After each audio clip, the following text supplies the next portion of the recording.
Bonsoir, bienvenue dans votre rubrique Trucs et astuces. La dernière fois, on a eu à parler notamment de ce qu'était le business plan. Donc, on est allé un peu dans ce que c'était, dans le fond et pourquoi est-ce qu'il est important de se rappeler l'importance du business plan.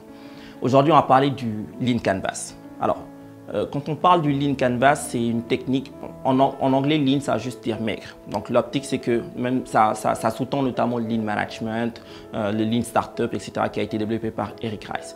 Le point ici, c'est essentiellement d'avoir en tête une démarche assez spécifique avec des points et qui vont nous permettre, nous, de pouvoir aller récupérer les informations qui vont être cruciales pour qu'on puisse développer notre business plan ou le rédiger. Donc, on va voir un peu quelles vont être les réponses, ou en tout cas les questions auxquelles il faut qu'on trouve des réponses en vue de pouvoir formaliser notre business plan.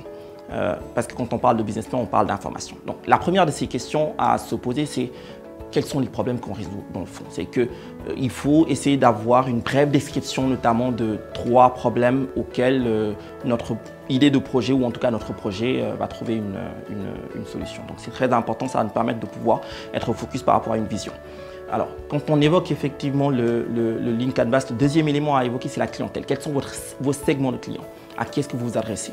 Parce qu'il va falloir qu'on aille récupérer des informations sur qui ils sont, combien ils sont, où est-ce qu'ils sont, etc. Donc, il faut qu'on puisse déterminer les différents segments de marché auxquels on s'adresse.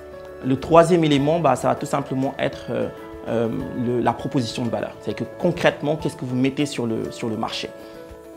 Qu'est-ce qui fait votre différence? Qu'est-ce qui fait la particularité, la valeur que vous apportez sur le marché en termes d'offres? Donc, très important. Quatrième élément, par rapport à cette proposition de valeur, comment est-ce que votre solution va se structurer? Quelles vont être les fonctionnalités, quels vont être les features que vous allez apporter dans la structuration de votre offre, de votre solution? Cinquième élément, quels vont être les indicateurs clés? Parce que vous devrez piloter. Donc, pour que vous puissiez développer les bonnes informations, pour que vous puissiez aller récupérer les bonnes informations, vous allez devoir déterminer un peu les actions clés que vous allez poser et qui vont vous permettre de savoir, pendant que vous serez en train d'exécuter votre projet, si vous êtes sur la bonne voie ou si vous n'êtes pas sur la bonne voie. Donc, les indicateurs. Le sixième élément, on va parler un peu des canaux.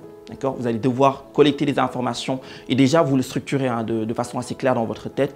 Quels vont être les canaux qui vont permettre de toucher les cibles qui ont été identifiées? Comment est-ce que vous allez pouvoir les atteindre concrètement? Et une fois que ça c'est structuré, il faut qu'on puisse déterminer un peu les coûts que vous allez supporter.